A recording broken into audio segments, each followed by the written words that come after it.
Bapa di sorga, sekali lagi kami bersyukur, kami bersama-sama menerima undangan-Mu beribadah di tempat ini. Kami menerima perkenanan dan pengudusan dari Kristus yang telah mati dan bangkit menebus kami, menjadikan kami anak-anak Allah yang boleh memuji memuliakan Allah dan menerima kesempatan bersyafaat di hadapan Tuhan. Dan tibalah kami ke dalam satu kesempatan menerima anugerah yang begitu besar dalam kehidupan kami, alat anugerah yang disediakan Tuhan memimpin hidup kami dalam keselamatan yang telah Kau berikan, yaitu firman-Mu. Berkatilah kami Tuhan di dalam melihat, mengenal dan mendalami kebenaran firman-Mu. Selidikilah hati kami, koreksilah kami, bentuklah kami dengan firman-Mu. Bukalah hati, pikiran dan telinga kami menjadi orang-orang yang sungguh-sungguh memiliki dahaga, haus dan lapar untuk sungguh-sungguh memikirkan kebenaran-Mu. Biarlah kiranya Engkau sendiri yang memampukan kami mengerti, menghidupi kebenaran-Mu. Berbelas kasih atas kami gereja-Mu di tempat ini Tuhan. Bersabdalah, kuduskan hamba-Mu pakai untuk menyatakan isi hati-Mu saja. Kuduskan setiap kami dalam menit-menit pemberitaan firman Tuhan ini. Tuhan sendiri yang berbicara kepada kami. Dengar seru doa kami. Dalam nama Tuhan Yesus kami berdoa. Amin. Mari kita melanjutkan eksposisi kita dari Kisah Para Rasul pasal 26. Bagian kali ini kita melanjutkan pembacaan dari ayat 19 hingga yang ke-32. Melihat kepada respon manusia terhadap Injil, yang menolak, yang menunda, dan yang takluk kepada Injil. Tolak, tunda, dan takluk. Mari kita membaca secara bergantian dari Kisah Para Rasul pasal 26 ayat yang ke-19 hingga ke-32. Mulai dari saya 19. Demikian firman Tuhan. Sebab itu ya Raja Agripa, kepada penglihatan yang dari surga itu tidak pernah aku tidak taat.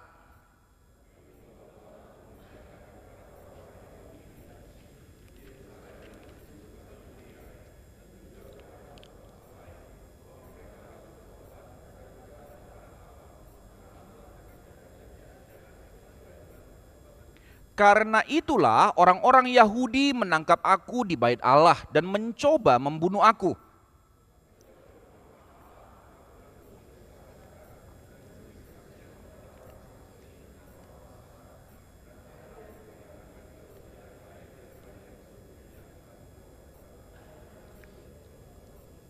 Yaitu apa yang diberitakan para nabi dan oleh Musa, yaitu bahwa Mesias harus menderita dan bahwa dialah yang pertama yang akan bangkit dari antara orang mati untuk memberitakan terang kepada bangsa ini dan kepada bangsa-bangsa lain.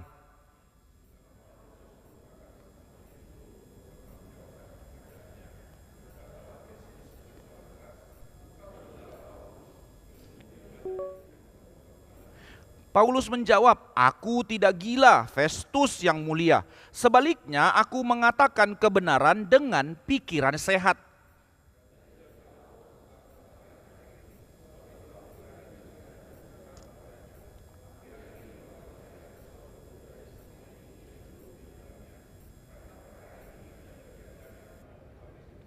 Percayakah engkau ya Raja Agripa kepada para nabi? Aku tahu bahwa engkau percaya kepada mereka.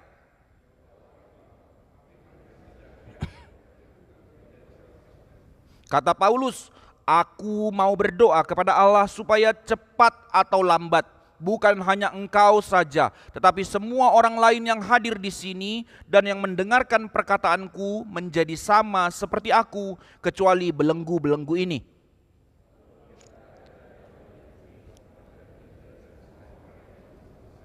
Sementara mereka keluar, mereka berkata seorang kepada yang lain, orang itu tidak melakukan sesuatu yang setimpal dengan hukuman mati atau hukuman penjara.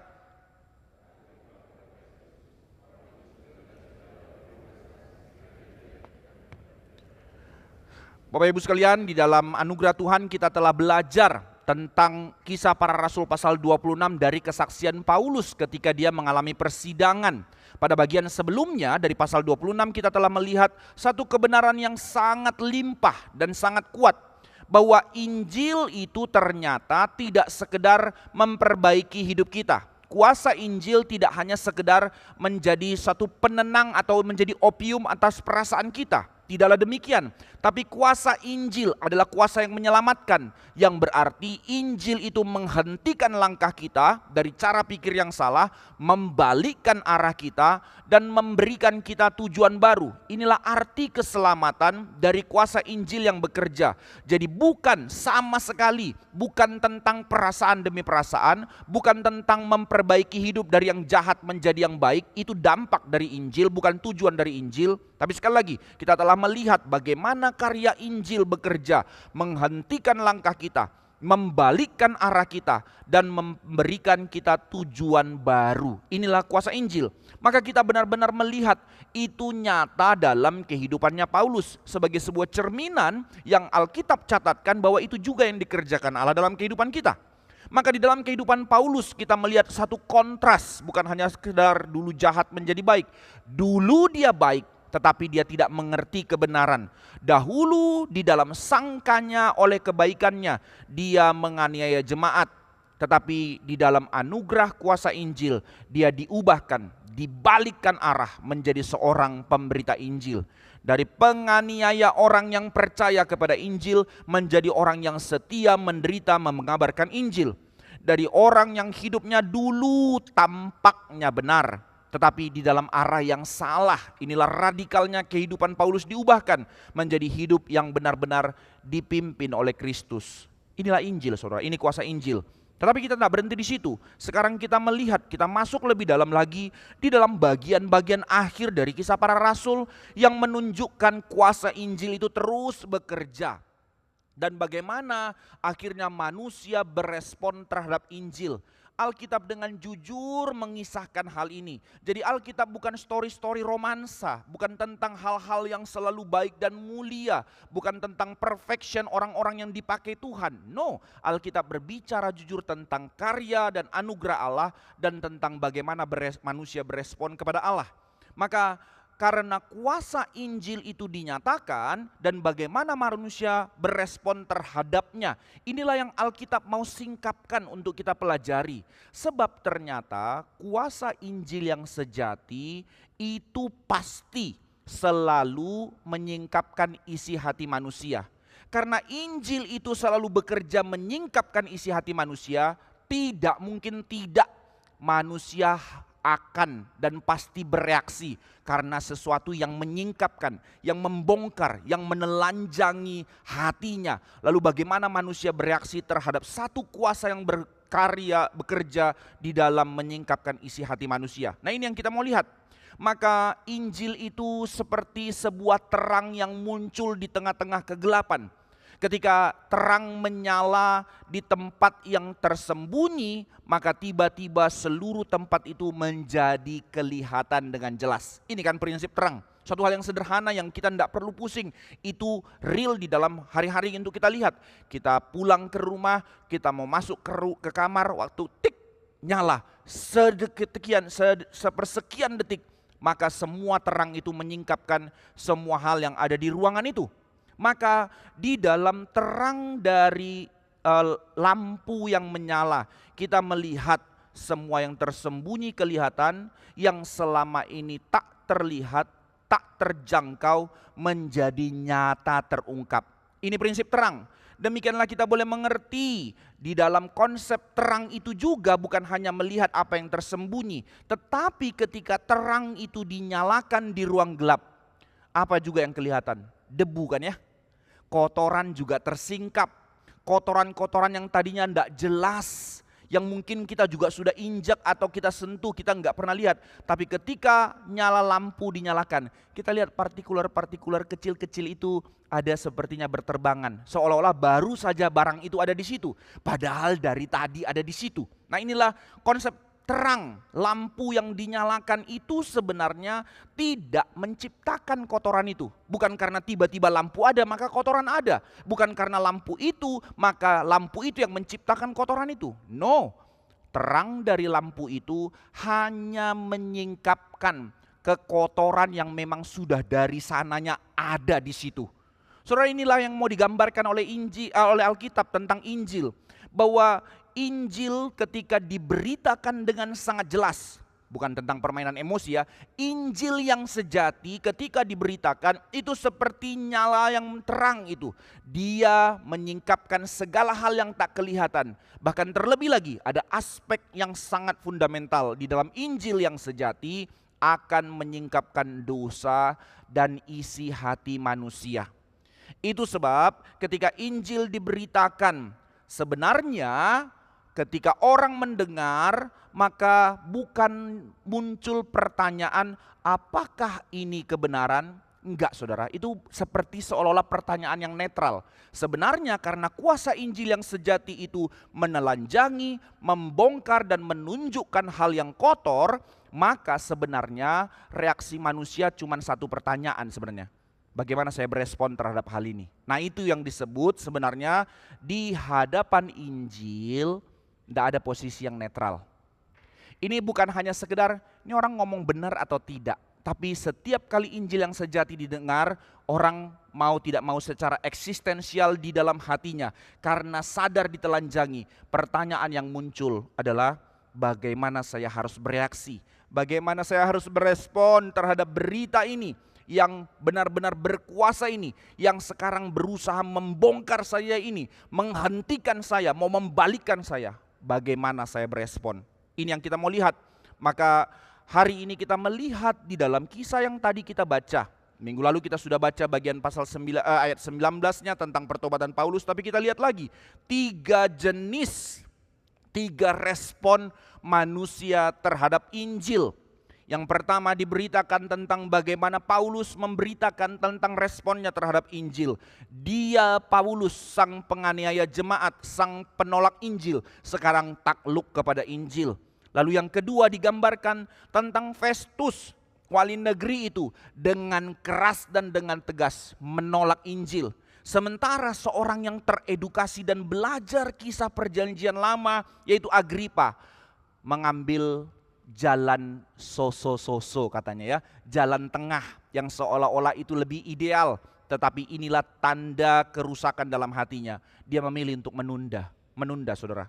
Hanya 3 respon manusia terhadap Injil, takluk, menolak, atau tunda.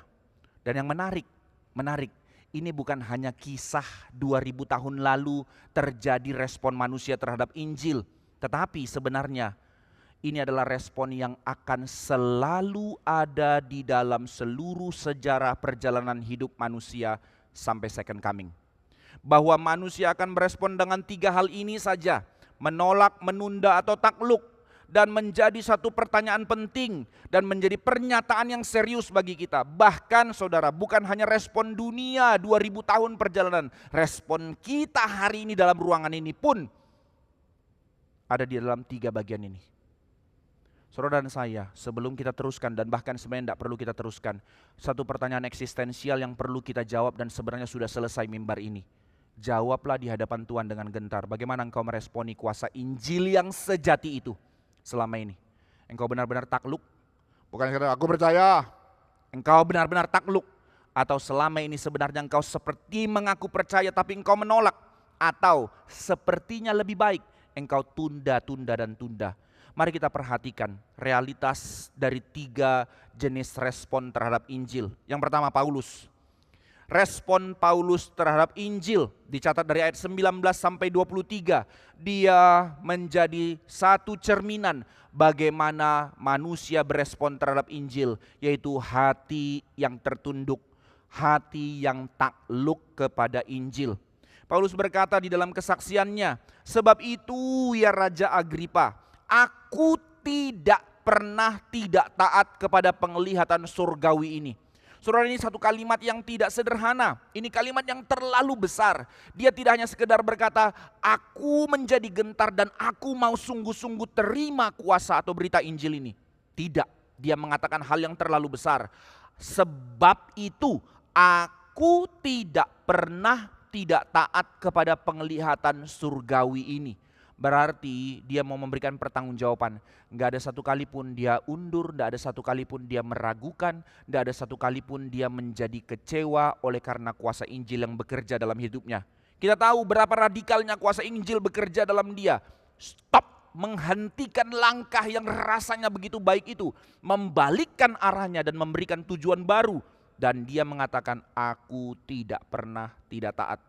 Saudara, sekali lagi kita melihat Paulus bukan sekedar menceritakan tentang masa lalunya, tetapi Paulus dengan kalimat ini menceritakan seluruh kehidupannya sekarang di dalam Injil menjadi kehidupan yang takluk.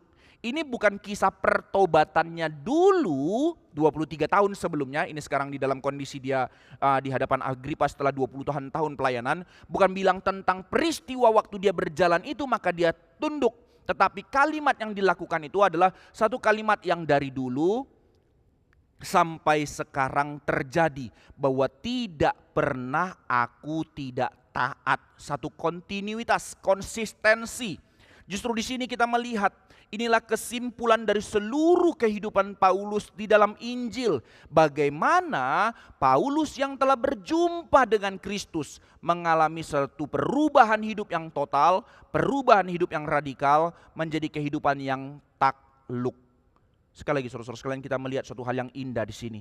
Pertobatan adalah anugerah Allah yang bekerja mengubah seluruh cara pandang.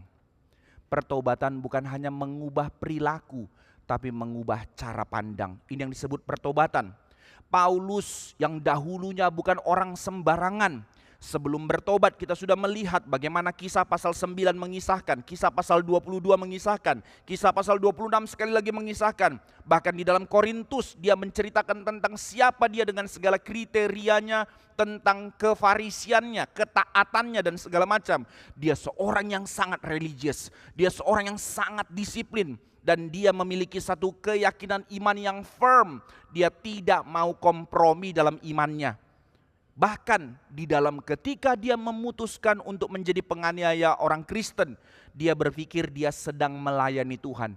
Satu konsistensi di situ, satu disiplin di situ, satu ketaatan di situ, satu konsep religius yang sangat luar biasa di situ. Tetapi ketika dia bertemu dengan Kristus, apa yang terjadi saudara sekalian? Yang berubah bukan hanya perilakunya, yang berubah bukan hanya tindakan-tindakan fenomena di luarnya, tetapi yang berubah adalah seluruh cara dia melihat hidup. Saudara perhatikan, ini konsep worldview kekristenan.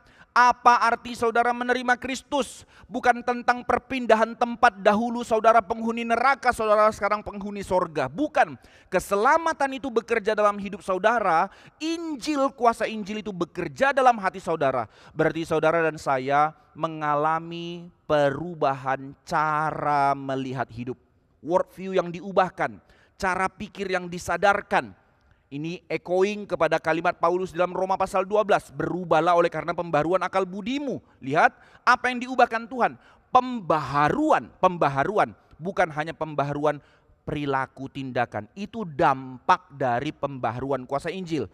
Maka kita melihat di sini Paulus menyadari apa arti pertobatan yang sejati. Seluruh cara ia melihat hidup berubah. Bagaimana cara hidup kita berubah? Satu hal yang paling poin untuk mengubah hidupmu bukan mengubah tempatmu. Saudara, di dalam konseling, terapi yang kita lakukan, saya juga terjun di dalam hal ini, belajar di dalam konseling baik kepada orang-orang addicted. Memang ada satu aspek di mana orang-orang addicted disarankan pindah tempat. Karena kalau orang sudah candu, dia punya pola cara hidupnya, pola pakaiannya. Makanya kalau orang masuk ke dalam terapi narkoba misalnya, baju-baju lamanya nggak boleh dibawa supaya sistem memorinya diubah. Jadi perubahan behavior sebenarnya dalam tujuan perubahan mindsetnya. Nah, ini yang dilakukan di dalam terapi. Tapi fokusnya bukan di perubahan tempatnya. Maka dalam hal ini bahwa pertobatan itu bukan sekedar tentang oh ya dulu saya narkoba sekarang saya tidak jadi narkoba. Oh ya dulu saya pornografi sekarang saya tidak pornografi. Bukan. Tetapi apa yang berubah yang membuat kita bisa menjadi orang yang mengalami pertobatan sejati? Apa yang disebut cara melihat hidup diubahkan? Yaitu dimulai dari satu fondasi yang paling penting. Saudara, hidupmu mau berubah, maka Paulus pun mengalami perubahan. Dimulai dari apa? Sekarang dia belajar sekali lagi mengenal siapa sebenarnya Allah itu. Dia rasa dia sudah menguasai seluruh Alkitab. Dia tahu siapa Allah. Tapi ketika pengalaman eksistensial bertemu itu, siapakah engkau Tuhan? Dia sadar ini Tuhan yang memanggil dia. Maka Yesus berkata, akulah Yesus. Mengapa engkau menganiaya aku? Satu pertemuan eksistensial untuk menyadari sekarang siapa Allah. Saudara tidak akan mungkin berubah secara pikiran kalau segala sesuatu fenomena berubah, tapi engkau tidak berubah di dalam mengenal Allah. Sekalipun saudara mengatakan, aku menjadi begini karena aku susah. Kalau hidupku nggak susah, pasti aku nggak begini. Omong kosong, itu semua tipuan. Jangan pikir karena saudara miskin, kalau saudara kaya tapi cara pikir saudara tentang Tuhan tidak berubah, maka kehidupan saudara akan lebih baik waktu saudara kaya. No, sebab cara pikirnya dahulu miskin, mindsetnya demi uang. Sekarang kaya, mindsetnya pun demi uang. Bergerak nggak akan bisa bergerak dengan cara yang berubah. Habitusnya tetap sama.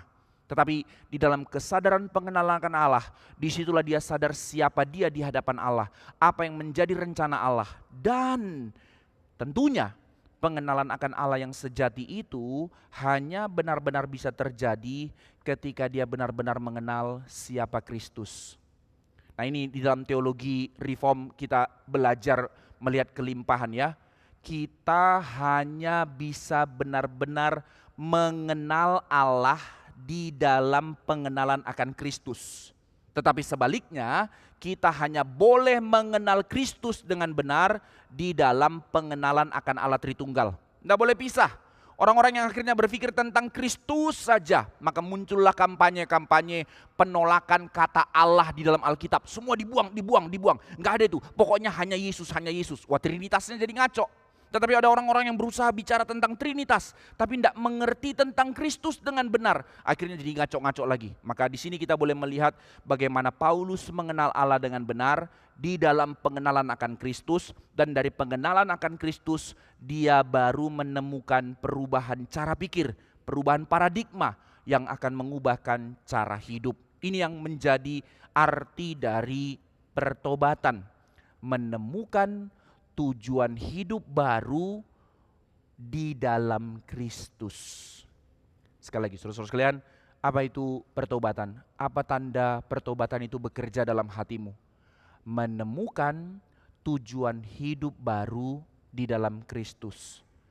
Realitasnya boleh tetap sama, segala pergumulannya boleh tetap sama, tapi caramu memandangnya karena ada satu tujuan yang kau sadari dari Allah yang disetting dalam pikiranmu, maka engkau tahu, engkau tidak lagi yang lama, engkau telah menjadi manusia baru. Maka sejak saat itu kita melihat hidup Paulus di dalam satu kesadaran baru. Aku sudah melihat sesuatu yang tidak bisa aku abaikan, sesuatu hal yang paling berharga yang sekarang menggerakkan seluruh kehidupanku. Ini yang terjadi kepada Paulus. Maka muncul pertanyaan, kok bisa ya? Kenapa bisa jadi demikian? Kenapa Paulus menjadi taat? Mengapa Paulus mau taat? Maka Paulus tidak taat karena satu kesadaran teror, saudara. You macam-macam aniaya ya, sekarang tak tempeleng, berubah enggak? Oh iya aku mau berubah. No, bukan dasar itu. Dia tidak karena ketakutan, karena keterpaksaan, atau karena sebuah kewajiban keagamaan.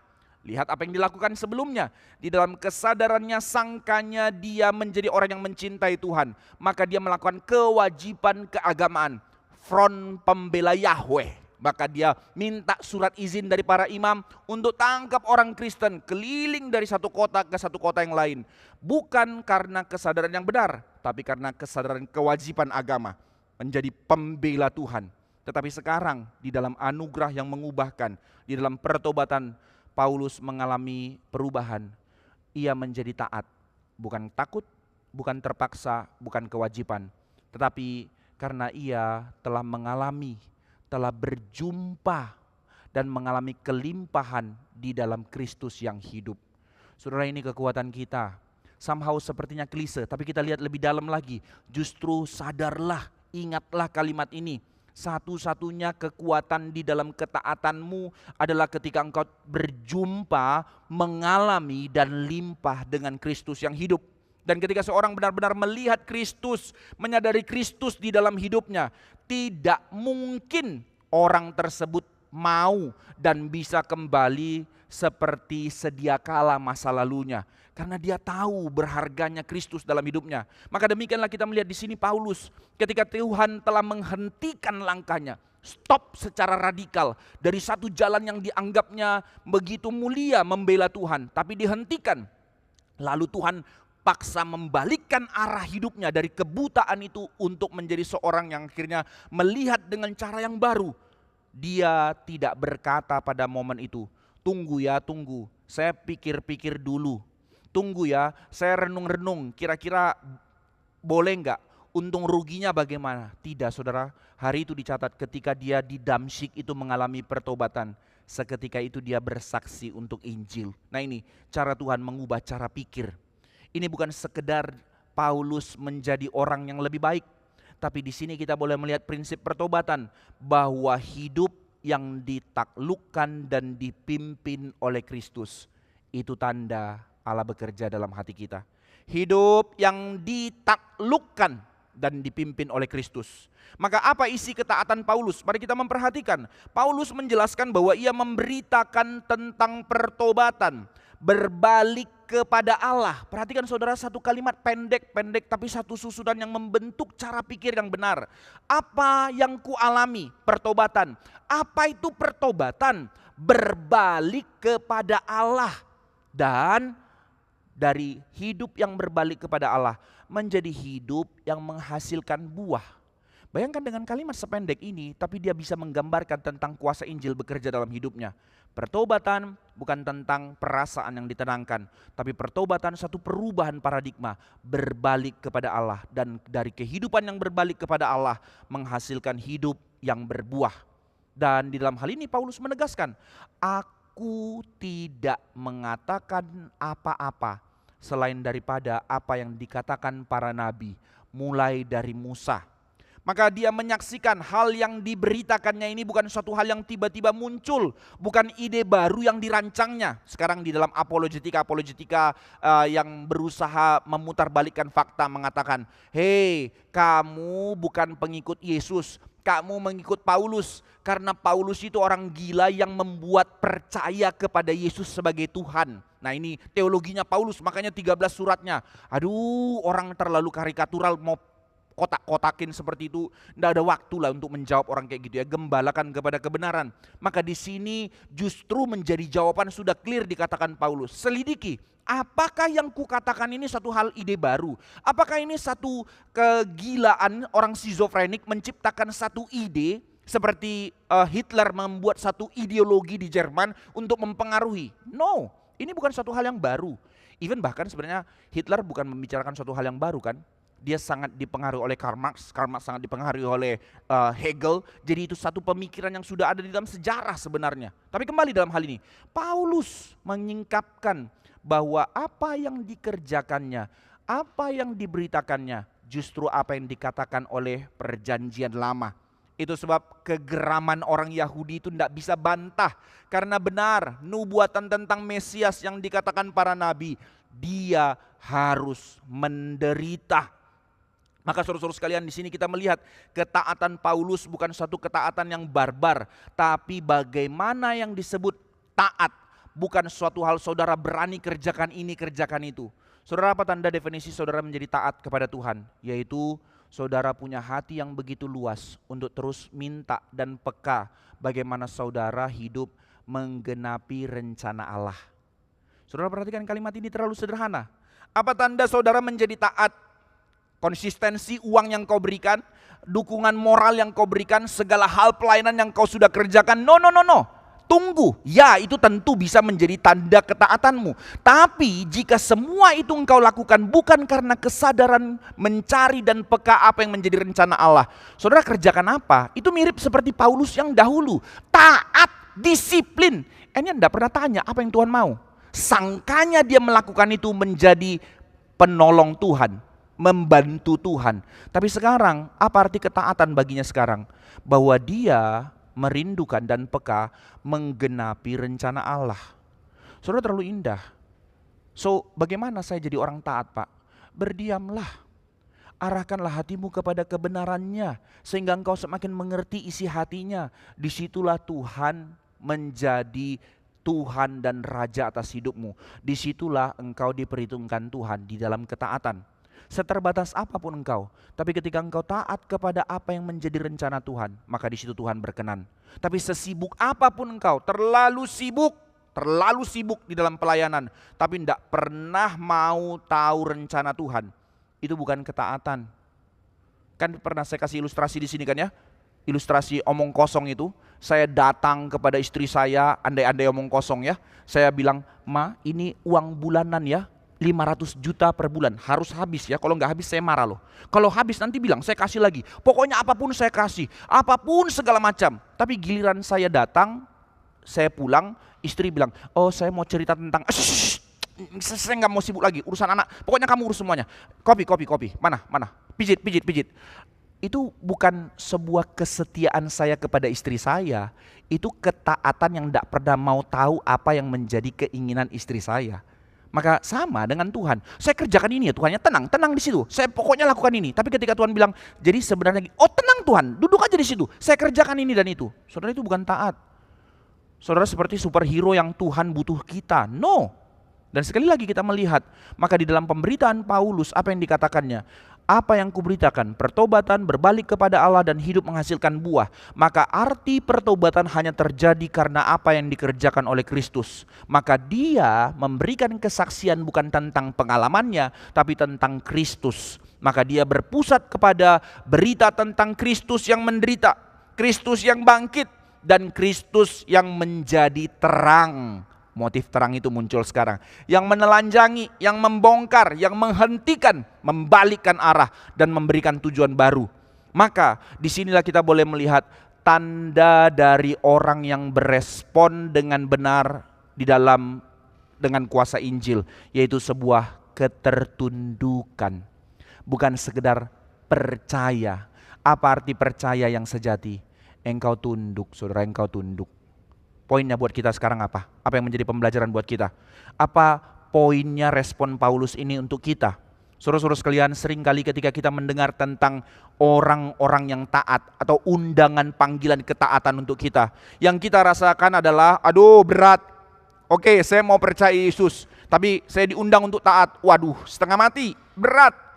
Kadang-kadang ada hal-hal di mana rasa terpaksa atau seperti sebuah kewajiban saja.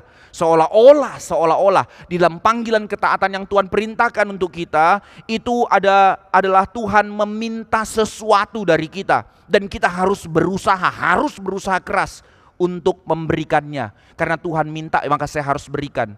Seolah-olah gambarannya seperti itu. Padahal saudara sekalian, tidak demikian. Mari coba jujur menyelidiki hati kita di hadapan Tuhan. Mengapa seringkali kita merasa berat untuk taat? Apakah karena aduh Tuhan sudah paksa gak enak banget? No. Kenapa kita seringkali merasa berat untuk taat? Bukan karena kita tidak tahu apa yang benar. Bukan.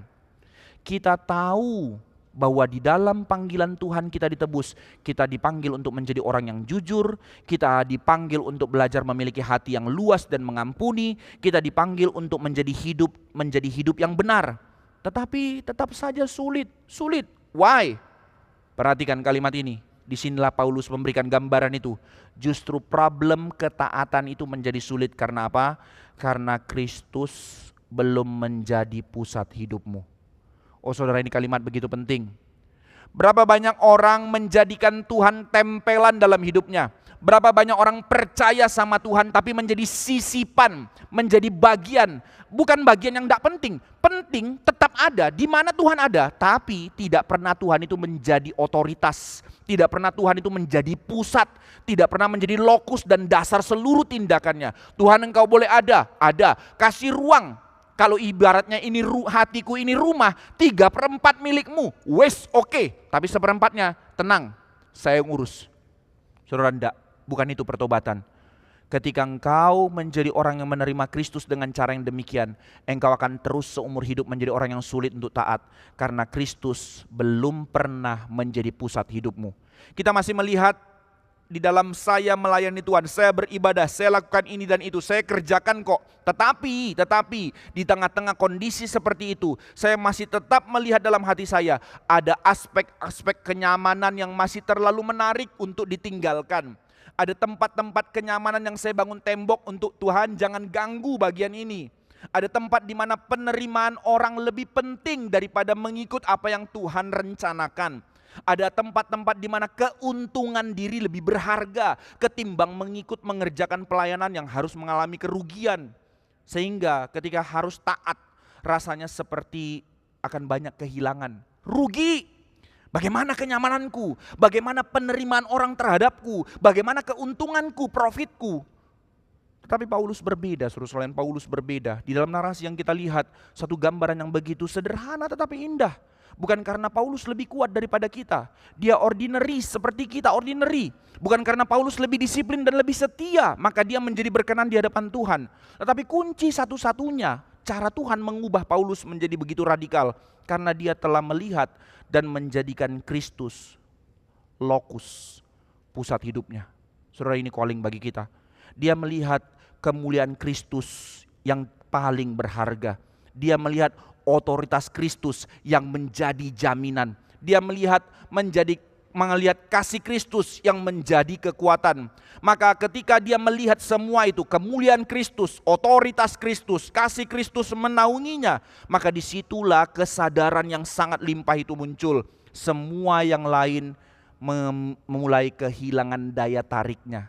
Saudara, semakin engkau mengenal Kristus, maka engkau akan sadar kemuliaan yang ditawarkan dunia terlalu kecil. Semakin engkau melihat otoritas Kristus, maka engkau tidak menjadi gentar di tengah-tengah realitas dunia yang sulit untuk kita jalani. Semakin engkau penuh dalam kasih Kristus, tidak ada tawaran dunia yang lebih nikmat karena kasih itu begitu besar.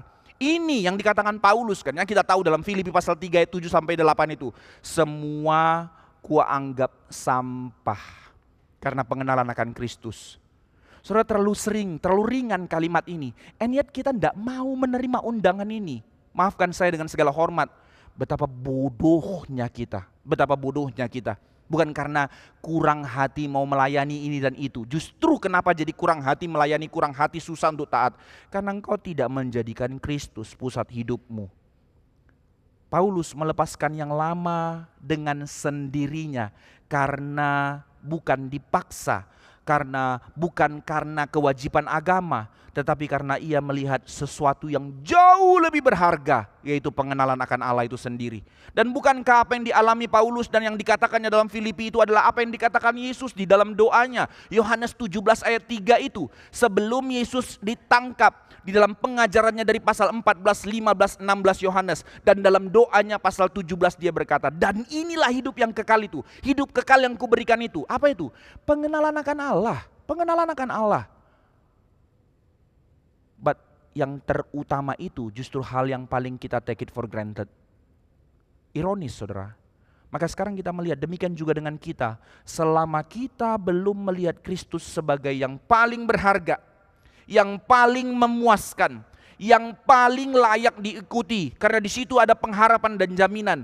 Maka ketika kita tidak bisa lihat itu, ketaatan akan selalu seperti suatu hal yang menyusahkan.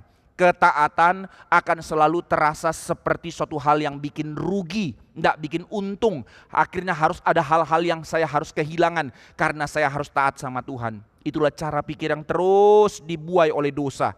Tetapi ketika kita mulai melihat Dia Sang Kristus dengan benar, berlahan kita akan terus dibentuk. Inilah namanya perubahan paradigma. Cara pandang, worldview yang diubahkan. Ini arti pertobatan. Yang Tuhan minta kita lepaskan. Akhirnya kita sadar, ternyata itu tidak sebanding dengan siapa Dia yang hadir dalam hidup kita. Terlalu berharga. Maka saudara-saudara sekalian, ini bukan soal ayo kau sudah kenal Yesus yang mati, maka harus lebih taat, harus lebih giat, harus lebih kuat. Tidak, saudara sekalian. Tetapi pertanyaan dan undangan Tuhan, apakah engkau sungguh-sungguh melihat Kristus dan terus berfokus kepada Dia? Maka disitulah engkau menemukan kekuatan, kelegaan dan sukacita menjalani hidup dalam ketaatan. Melihat Dia yang menyerahkan dirinya bagimu, Dia yang mati menggantikan hukuman dosamu. Dia yang bangkit memberikan hidup baru bagimu dan mengundang kau untuk menikmati dalam persekutuan dengan Dia. Maka ketika itu mulai nyata dalam hati kita, menjadi suatu hal yang konsisten dalam kehidupan kita, maka tidak mungkin tidak, hidupmu pasti diubahkan. Dan ketaatan itu menjadi kekuatan, menjadi konsistensi. Bukan lagi saya harus taat, saya harus kuat, tetapi karena keindahan relasi dan kedalaman mengenal Dia, maka hati berubah. Apa tanda ketaatan? Bagaimana mungkin saya tidak taat kepadanya? Nah, ini undangannya. Kedua, mari kita melihat respon manusia yang kedua, Festus, saudara. Bagaimana Festus berespon terhadap Injil? Dengan keras menolak, ayat 24 sampai 25 itu. Ketika Paulus berbicara dari penjelasan tentang kisah pertobatannya dan bagaimana kuasa Injil bekerja dalam dirinya, maka Festus segera berseru dan berteriak, "Engkau gila Paulus, engkau gila." Ini respon yang terlalu keras. Di tengah-tengah persidangan umum, seorang langsung mengatakan, mendeklarasikan, "Engkau gila Paulus." Ini tudingan, ini satu mark. Maka Injil bagi hati Festus adalah sesuatu hal yang tidak masuk akal. Pada saat kapan dia akhirnya mengkat kalimat Paulus? Saat berbicara tentang Yesus yang mati dan Yesus yang bangkit. Saudara, kalau kita melihat konteksnya, kenapa dia bisa bilang engkau gila? Apa poinnya? Paling kalau kayak siapa itu rajanya orang Israel waktu Yesus di persidangan, sudah. Atau para filsuf yang bilang, peleter ini, bacot gitu kan ya. Tapi Festus bilang engkau gila. Kenapa? Karena Festus seorang Romawi dengan pemikiran rasional. Bahwa di dalam pikiran Romawi, kebangkitan tubuh itu adalah suatu ide yang tidak masuk akal. Gak ada di dalam konsep worldview Romawi menerima kebangkitan tubuh. Karena mereka sangat dipengaruhi oleh pemikiran Platonik. Di dalam Plato punya dasar berpikir bahwa dunia yang sekarang ini tidak real, dunia ide itu yang real. Maka selama kita ada di sini, ini di dalam hidup yang bayang-bayang. Hidup kita sekarang ada jiwa, ada tubuh. Nah, karena ini cuma bayang-bayang, tubuh ini adalah penjaranya jiwa. Maka di dalam usaha dan ketaatanmu segala sesuatu bukan demi di sini, tapi ketika engkau mengakhiri hidup dengan segala faedah dan ketaatan itu, saat itulah engkau mati dengan kemuliaan. Karena apa? Jiwamu lepas dari penjaranya, maka engkau masuk ke dunia ide. Nah, ini yang namanya anugerah itu di dalam konsepnya Plato.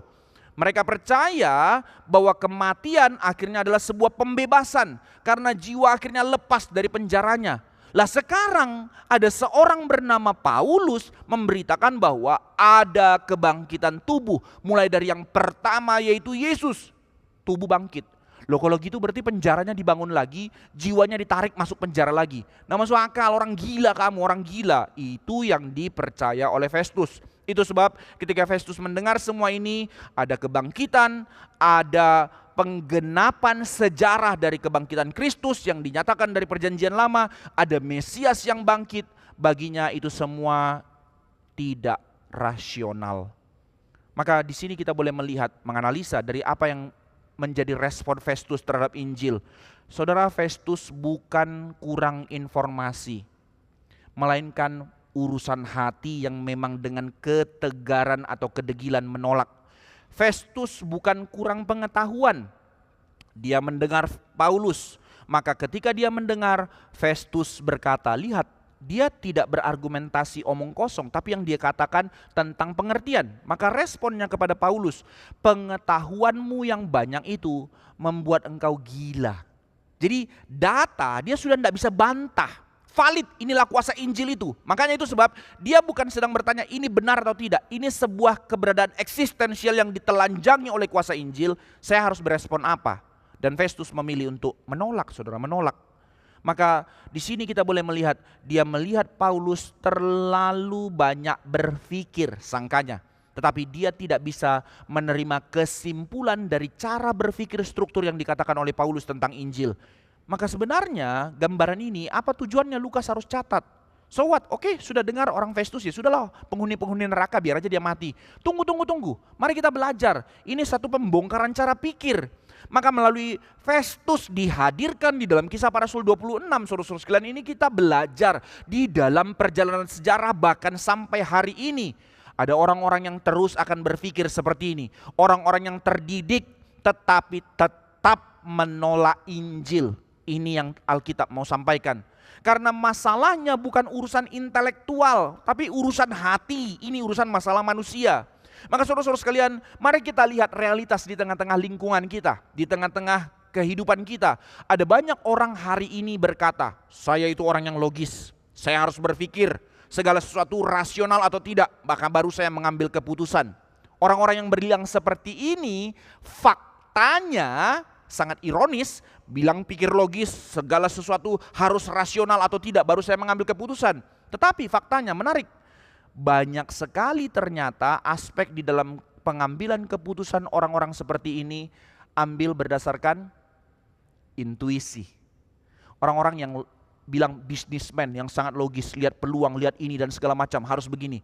And yet waktu ambil keputusan, intuisi.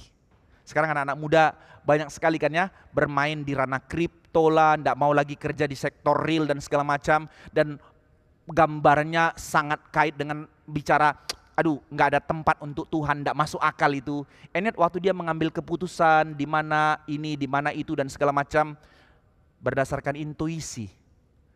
Salah satu orang yang disebut orang pintar dan dulu sempat jemaat di kita, dia membuat satu sistem menghitung saham dengan cara hitungan bintang.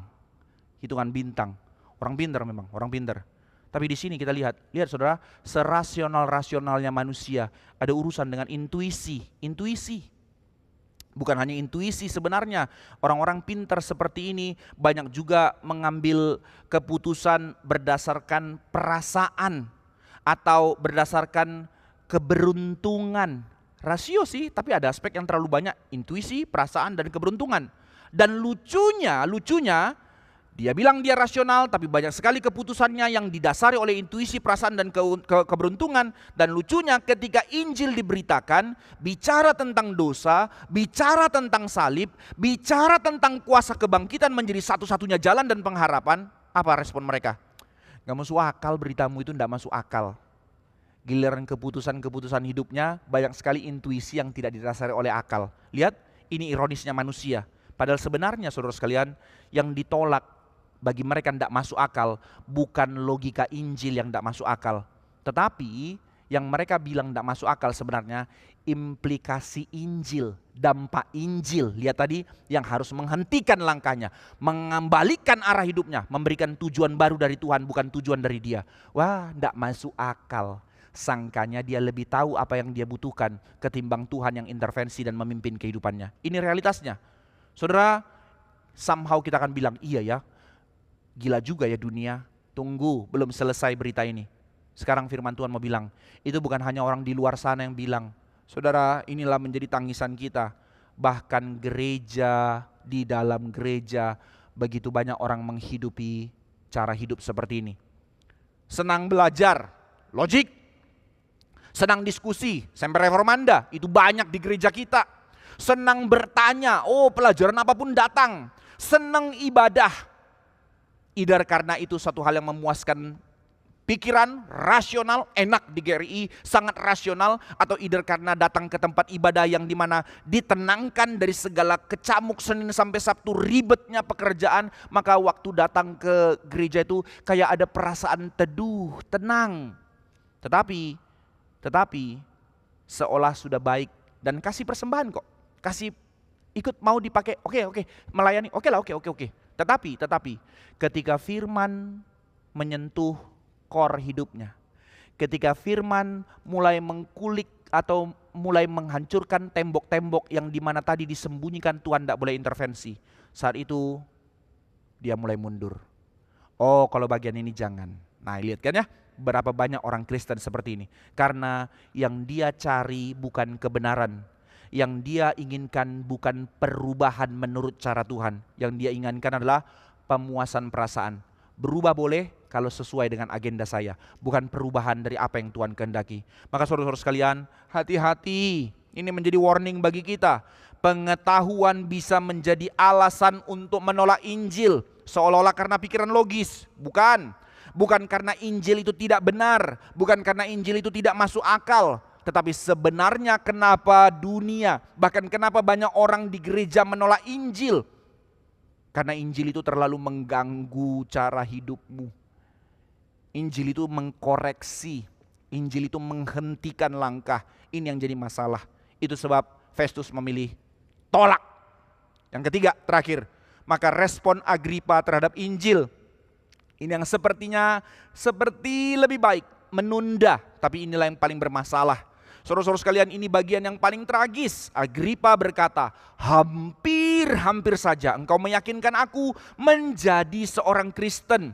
Saudara, apa maksud kalimat ini? Paulus tahu siapa Agripa. Dia tahu siapa lawan bicaranya. Agripa adalah orang yang mengerti Injil. Dia tidak seperti Festus. Dia menguasai, bukan hanya mempelajari. Dia menguasai seluruh konsep pikir Yahudi tentang tradisi perjanjian lama. Dia tahu sejarahnya Israel. Dia tahu nubuatan-nubuatan perjanjian lama. Dan dia tahu konteks Injil, apa yang terjadi kepada Yesus dalam 3,5 tahun pelayanan Yesus. Dia tahu semua itu. Dia begitu dekat dengan kebenaran. Dia begitu dekat dengan iman. Sudah di depan mata. Tetapi dia memilih untuk tidak masuk. Cuman celinguk-celinguk di depan pintu atau di depan jendela. Lalu tarik. Ini yang terjadi kepada Agripa. Maka kalimat kunci di situ. Hampir. Lukas harus sengaja mencatatkan pernyataan Agripa. Hampir, saudara, artinya apa? Saudara ingat. Tidak ada keselamatan di kata hampir.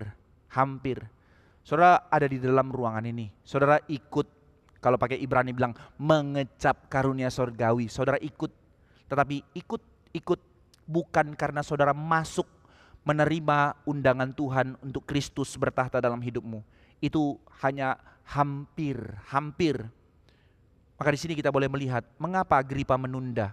Karena baginya harga yang harus dibayar kalau menerima Kristus itu terlalu mahal. Dengan menjadi percaya kepada Kristus, konsekuensinya apa? Bagaimana dengan status politiknya orang yang begitu besar dan sangat berpengaruh? Orang-orang seperti inilah yang bisa langsung direct kepada kaisar. Tapi kalau menerima Kristus sebagai raja, ada raja lain. Wah, status politikku bagaimana? Kenyamanan hidupku bagaimana? Bukankah dia menyelidiki berita Injil dan dia tahu apa kata Paulus dan apa kata Kristus. Dia tahu Yesus bilang, "You mau ikut saya, sangkal diri pikul salib." Cilaka. Keselamatan model apa ini? Nah, ini yang jadi masalah dalam pergumulannya Agripa. Maka di sini kita boleh melihat menjadi Kristen berarti mengakui Yesus sebagai raja. Bukan hanya percaya dia juru selamat, tapi menjadikan dia raja yang memimpin seluruh hidupku. Berarti dalam konteksnya Agripa, berarti dia sadar bukan kaisar Roma yang menjadi raja dalam hidupnya. Bukan dirinya sendiri yang memimpin dan memutuskan segala yang diinginkannya. Kalau itu yang terjadi, itu harga terlalu mahal. Karena segala kenyamanan yang sudah kumiliki harus kutinggalkan demi Kristus. Lihat pola yang sama, saudara, pola yang sama.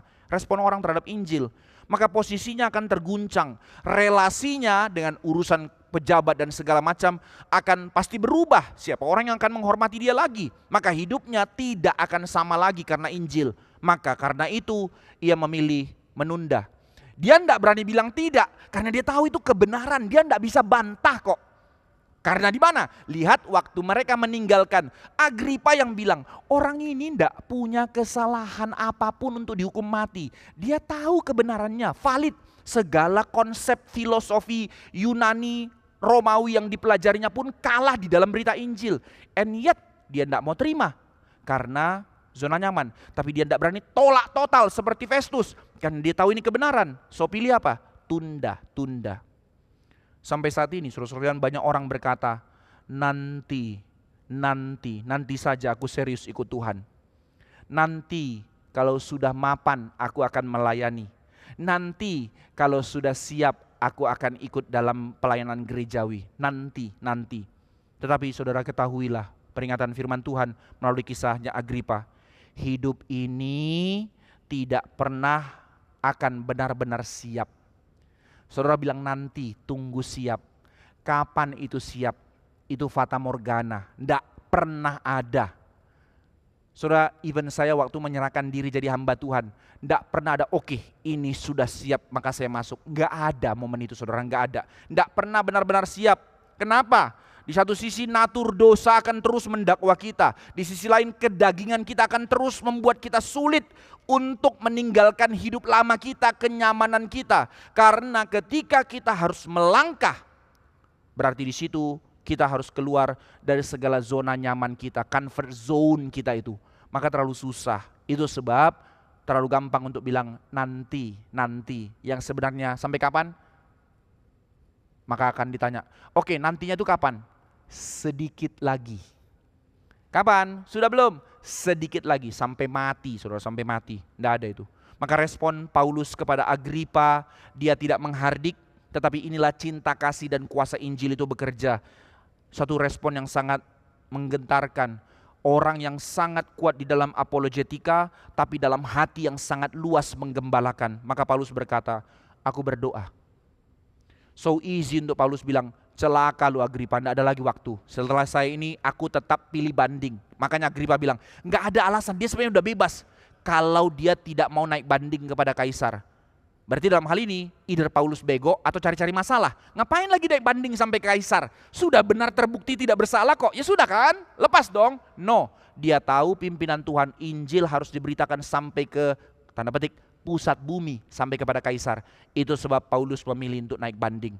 Padahal harusnya sudah bebas. Maka di sini kita boleh melihat apa yang dikatakan Paulus. Nah, ada ketemu lagi dengan Agripa. Justru dia berkata, aku berdoa supaya bukan hanya engkau, tetapi semua orang yang mendengar apa yang kukatakan hari ini, supaya engkau semua menjadi seperti aku, kecuali belenggu-belenggu ini. Dalam kondisi pengadilan dia terbelenggu. Kelihatannya aneh dan sangat lucu, saudara-saudara sekalian. Paulus yang dirantai, tapi dia ingin semua orang seperti dia. Siapa yang mau?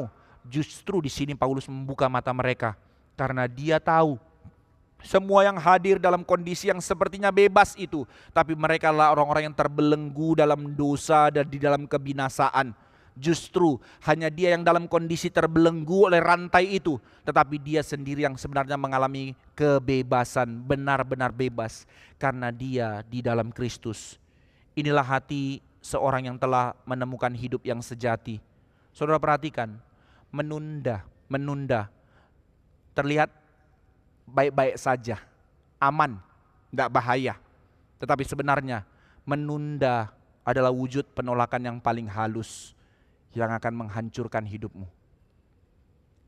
Di dalam duka cita, di dalam gerakan ini baru kemarin Pak Tong akhirnya mendeklarasikan satu lagi hamba Tuhan harus keluar oleh karena dosa. Dalam pastoral pelayanan yang saya lakukan terhadap hamba Tuhan yang jatuh ini, satu masalah besar. Kenapa dia sampai jatuh terjerembab terlalu dalam? Menunda. Baik-baik, aman, kelihatan mulus. Tapi tunda. Terjerembab, tidak tahu jalan pulang, habis. Dan semakin lama engkau menunda panggilan Injil, semakin lama engkau menunda panggilan yang menggelisahkan hatimu untuk keluar dari dosa, semakin lama engkau menunda panggilan Tuhan untuk anugerah dipercayakan engkau melayani, maka hatimu semakin lama makin baal. Soalnya kalau udah baal, diapain pun tidak rasa, sudah gak bisa lagi, gak ada kekuatan untuk melangkah karena baal. Maka di sini kita menutup renungan pada hari ini. Kita telah melihat 3 respon dari Injil. Festus menolak karena dia menganggap Injil itu gila. Agripa menunda dengan kalimat halus, hampir aku percaya, sebenarnya hanya lebih memilih kenyamanannya. Tapi Paulus, orang yang begitu radikal melawan Tuhan, sekarang diubahkan oleh Injil. Takluk, tunduk, taat sepenuhnya. Tidak ada yang bisa posisi netral terhadap Injil. Tidak ada, saudara. Hari ini Injil yang sama yang diberitakan kepada saudara dan saya, Kristus yang sama yang dinyatakan. Tetapi pertanyaannya bagi kita sekarang, bagaimana kita meresponinya? Ini bukan soal logis atau tidak logis, benar atau tidak. Saudara diperhadapkan kepada satu titik. eksistensial. Bagaimana engkau meresponi berita ini? Jangan tolak. Jangan tunda kalau Tuhan menggelisahkan hatimu. Datanglah dan takluklah kepada Kristus. Maka saudara-saudara sekalian, kita telah jelas melihat meskipun Paulus yang terikat secara fisik di dalam mengikuti Injil dia susah, sulit. Tetapi sebenarnya dialah yang paling bebas. Dia yang menemukan kedamaian dan sukacita karena dia bebas di dalam Kristus. Sebaliknya, dunia diwakili oleh Festus yang bebas secara posisi, yang bisa berbicara apa saja, tetapi dia tidak pernah menyadari dia terikat dalam dosa dan di dalam hati yang keras dan penuh penolakan. Dan yang ironis, Agripa yang sangat dekat dengan kebenaran, dekat, tinggal masuk, yang sangat dekat dengan iman, tinggal menerima. Bebas secara politis, bebas secara sosial, dia orang yang sangat berpengaruh. Tapi dia terikat dan terjebak di dalam penundaan. Hancur saudara. Hari ini bukan tentang Anda mengerti lebih banyak, bukan studi teologis yang lebih penting memuaskan logika kita pada pagi hari ini, tetapi tentang satu hal. Apakah engkau tetap menunda? Apakah engkau masih bilang nanti? Atau sekarang undangan Tuhan, engkau mau mulai menyerahkan hidup kepada Kristus. Amin. Mari kita berdoa. Berbelas kasih atas kami, hamba-hambamu. Berapa banyak aspek-aspek hidup kami yang mungkin kami enggak seperti Festus yang menolak keras, tapi sekarang menjadi satu cerminan. Kami seperti Agripa yang terlalu sering menunda. Iya Tuhan, kami mau terima Engkau, tapi untuk panggilan-Mu nanti. Ya Tuhan, kami sadar ini salah, tapi masih terlalu nikmat nanti. Ya Tuhan, kami tahu panggilan-Mu, Kau berikan kesempatan untuk melayani, tapi ini masih terlalu banyak hal yang lain nanti. Betapa bodohnya kami dalam waktu-waktu kami terus bergulir. Puluhan tahun kami hidup. Berapa kesetiaan kami untuk terus bertumbuh mengenal Engkau. Berapa kesetiaan kami untuk terus peka apa yang menjadi kehendak-Mu. Berapa kesetiaan kami untuk taat mengerjakan panggilan-Mu. Terlalu jauh, Tuhan ampuni kami. Tapi ini bukan menjadi satu panggilan yang Tuhan menyatakan murka-Nya atas kami, tapi menjadi satu undangan kasih Tuhan yang sekali lagi memanggil kami pulang. Tuhan, jangan biarkan kami menjadi bodoh seperti dunia yang menolak. Jangan biarkan kami menjadi degil dan bebal untuk senantiasa menunda. Tapi biarlah kami takluk, biarlah kami tunduk, dan biarlah kami taat kepada panggilan Injil. Berbelas kasih atas kami gereja-Mu. Pimpin kami, topang kami, bentuk kami, pakai kami untuk kemuliaan-Mu sampai seumur hidup kami. Beri kami hati yang terbakar, berkobar-kobar, hidup di dalam Injil dan hidup bagi Injil. Kerajaan Allah. Dalam nama Tuhan Yesus kami berdoa. Amin.